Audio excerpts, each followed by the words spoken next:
Okay, sir. Hello, everyone. Today we are going to revise a topic of second chapter of class 12, that is capacitors. Here, we all know what is capacitor. Capacitor एक device होती है जो charge को store करने का काम करती है. बेसिकली ये इलेक्ट्रोस्टैटिक फील्ड में एनर्जी को स्टोर करने का काम कर रही होती है. और कितना चार्ज स्टोर कर रही है, कैपेसिटी कितनी है उसकी चार्ज को स्टोर करने की, उसी को हम लोग क्या बोलते हैं, कैपेसिटेंस बोलते हैं. उसे ही हम लोग क्या बोलते हैं, कैपेसिटेंस. कैपेसिटेंस के लिए एक फॉर्मूला होता है, capacitance equals to charge divided by potential. Symbolic form में अगर हम रिप्रेजेंट करें तो इस तरह से रिप्रेजेंट कर सकते हैं. आज के लेक्चर में बेसिकली हम लोग ये देखने वाले हैं कि कैपेसिटर्स के डेरिवेशंस क्या है और कौन कौन से डेरिवेशंस एग्जाम में आते हैं. आइए एक एक करके देखते हैं. सबसे पहला जो डेरिवेशन आता है एग्जाम में वो आता है स्फेरिकल कैपेसिटेंस के लिए. जरा देखते हैं capacitance of spherical capacitor. Spherical capacitor एक स्फेयर है जिसे हमने क्या कर रखा है, चार्ज कर रखा है with a charge of plus q coulomb. Now we have to calculate what is the value of capacitance for this spherical capacitor. Let us assume the potential at the surface of the sphere is V. ठीक, हम लोग क्या कर रहे हैं, potential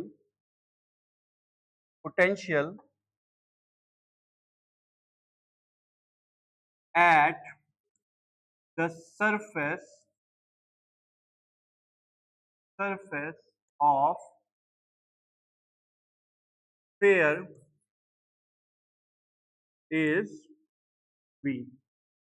अब हम लोगों ने पढ़ रखा है कि अगर इस स्फीयर का रेडियस r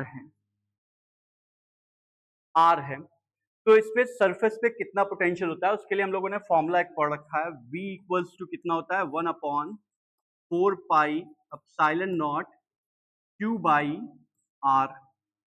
ये ऑलरेडी एक फॉर्मूला हम लोगों ने पढ़ रखा है. We also know that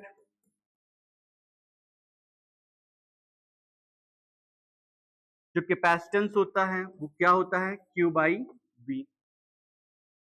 So we can put the value of V in here.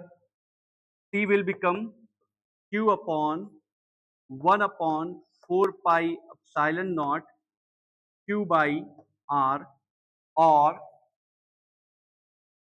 from here C will become, Q से Q कैंसिल हो जाएगा, बाकी की सारे टर्म्स ऊपर आ जाएंगे, 4 pi epsilon naught R. This is the formula for spherical capacitors. Here in this formula we can see that the capacitance of the spherical capacitor depends only upon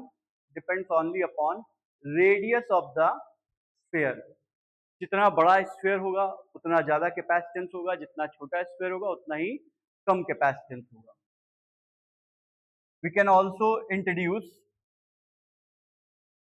a medium. If we introduce a medium, then the capacitance will become 4 pi K epsilon naught R, और C medium, capacitance medium की वजह से कितना हो जाएगा, K को बाहर कर लेते हैं, 4 pi epsilon naught R, and this is the value without medium. This value is without medium. So C medium equals to K into C. ठीक, so capacitance increases as we introduce a medium in a conductor. This whole is the derivation for spherical capacitor. Let us move towards the parallel plate capacitors. Parallel plate capacitors के लिए भी करते हैं हम लोग.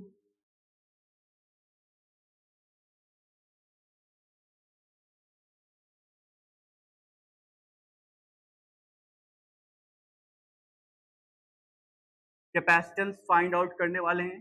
This topic is very important. For the examination point of view, parallel plate capacitor हम लोग कैसे बनाते हैं? दो पैरेलल प्लेट्स होती हैं, शीट्स होती हैं, जिनको हम ऐसे करके रखे हुए 3 डायमेंशन ब्लैक बोर्ड के अंदर की तरफ जाते हुए रखे हुए हैं। एक शीट को हम लोग पॉजिटिवली चार्ज करते हैं by applying a potential across the sheet. Due to this positively charged sheet, दूसरी शीट क्या हो जाती है? इधर साइड हमारी नेगेटिवली चार्ज हो जाती है और दूसरी साइड को हम लोग क्या कर देते हैं? ग्राउंड कर देते हैं ताकि उधर कोई चार्ज ना रहे. Let us assume the separation between the two plates is small d and area of the plates are equal A. Let us also assume that the surface charge densities on both the plates are sigma. दोनों plates पर surface charge density भी हम लोगों ने same ही assume कर ली है. Now we have to find the capacitance due to this structure. ठीक. Let us also assume that the electric field is E naught that is developed between the plates of the capacitors.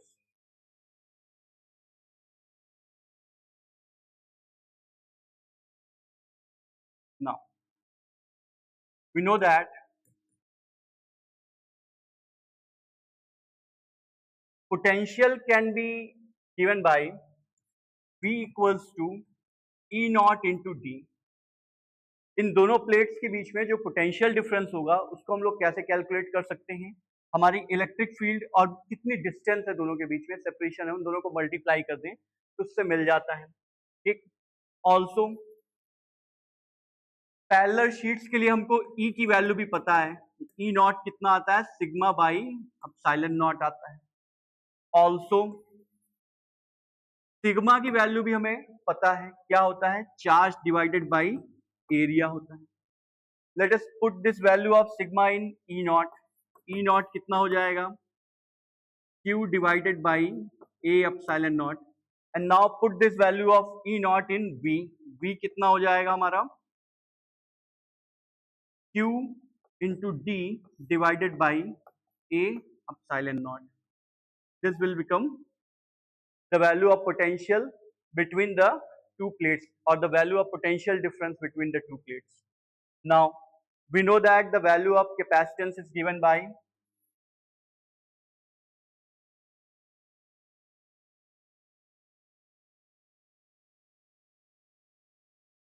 Q by V. Let us put the value of potential difference V from here into the formula. C equals to Q divided by Q into D upon A epsilon naught. Q से Q cancel हो जाएगा, ये A और D ऊपर गया, क्या आ जाएगा? A epsilon naught by D. This is the capacitance due to a parallel plate capacitor. Parallel plate capacitor की वजह से इतना कैपेसिटेंस हमें मिलेगा. ये एक इंपॉर्टेंट डेरिवेशन है, इसको नोट कर लिए सभी लोग.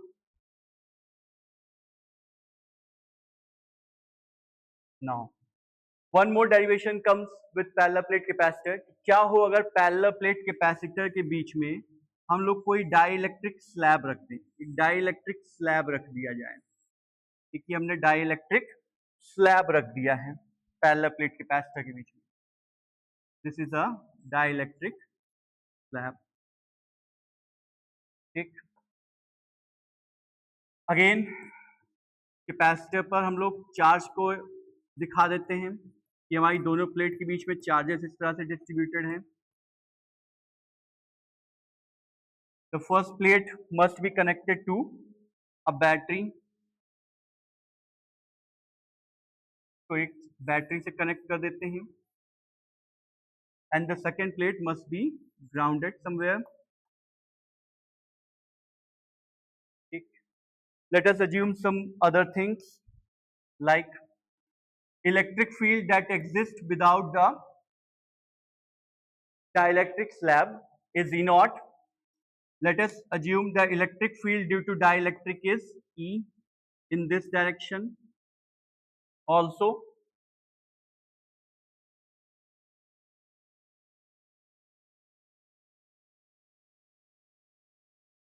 Also, let us assume the separation between the plates is small d.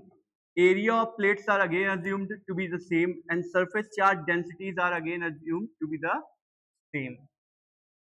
Now, due to this structure, we have to calculate the capacitance.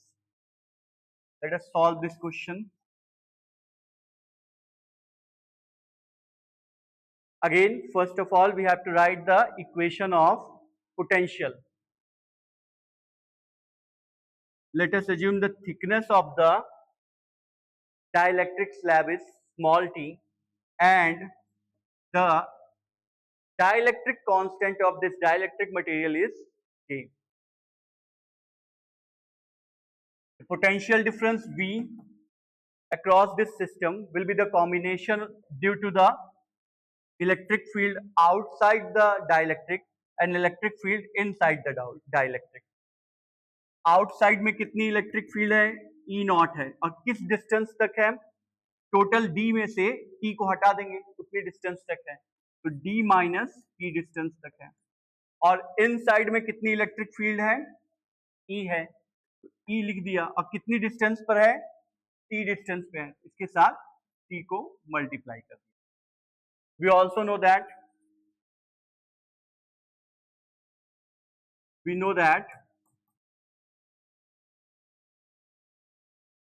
K equals to क्या होता है, K इक्वल्स टू क्या होता है,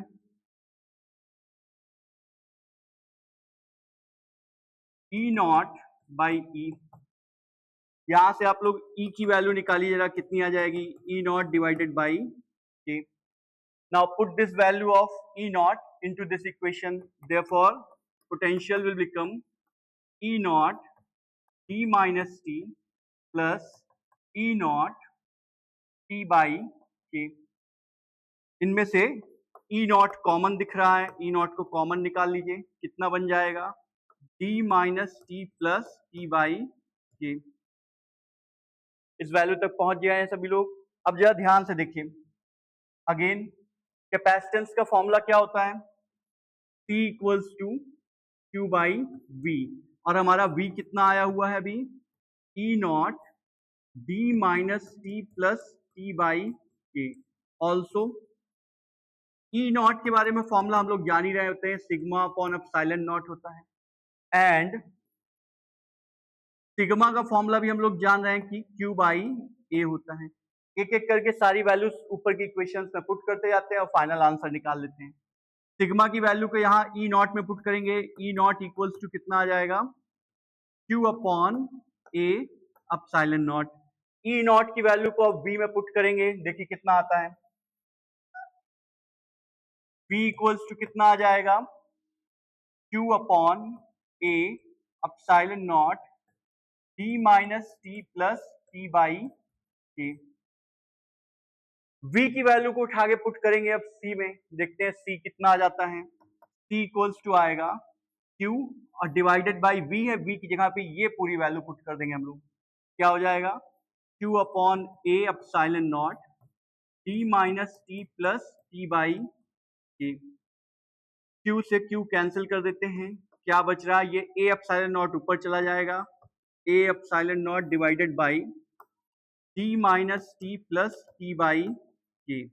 ये कि बहुत ही इंपॉर्टेंट डेरिवेशन है, इसको नोट कर लीजिए। Parallel plate capacitor due to dielectric capacitance की वैल्यू कितनी होती है, ये वैल्यू होती है आपकी, ठीक।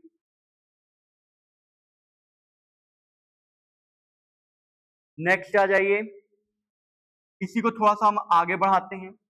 व्हाट इफ जो हमारा पैरेलल प्लेट कैपेसिटर है उसको हमने पूरा ही डाइलेक्ट्रिक स्लैब से भर दिया है, पूरा का पूरा किससे भर दिया है, डाइलेक्ट्रिक से भर दिया है, यहां से लेके यहां तक पूरा ये डाइलेक्ट्रिक से ही भर दिया है हमने।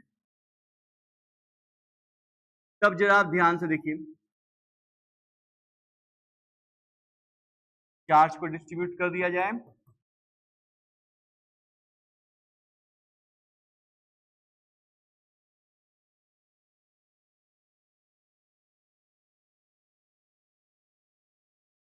ठीक।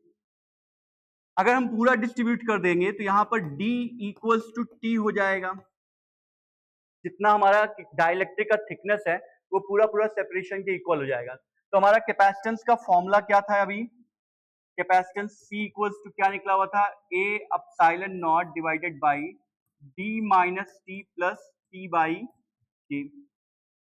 अब यहाँ पर D इक्वल्स टू T हो गया, तो जहां जहां पे भी आपको T लिखा हुआ दिख रहा है उन सब जगह पे क्या पुट कर दिए? D को पुट कर दिए। कितना आ जाएगा? C इक्वल्स टू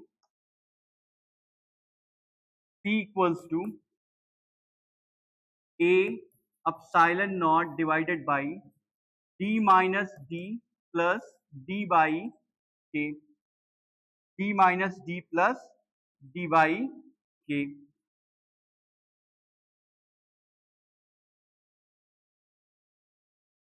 ये दोनों आपस में कैंसिल हो गए। फाइनल आंसर क्या आ गया? C equals to A epsilon naught D by K।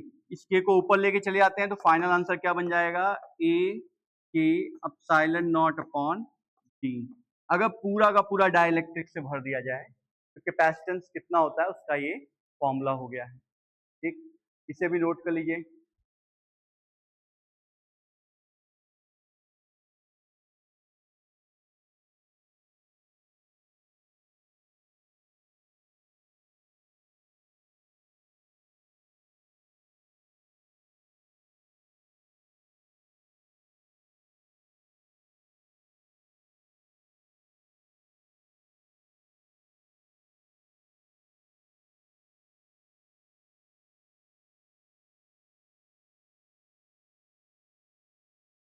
हाँ, इसे नोट कर लीजिए सभी लोग। ये सारे डेरिवेशंस जो आज करवाए हैं बहुत इंपॉर्टेंट थे। ठीक है बच्चों, आज की वीडियो को यहीं पे रोक रहे हैं। इसके आगे की चीजें हम लोग नेक्स्ट वीडियो में कंटिन्यू करेंगे। Thank you.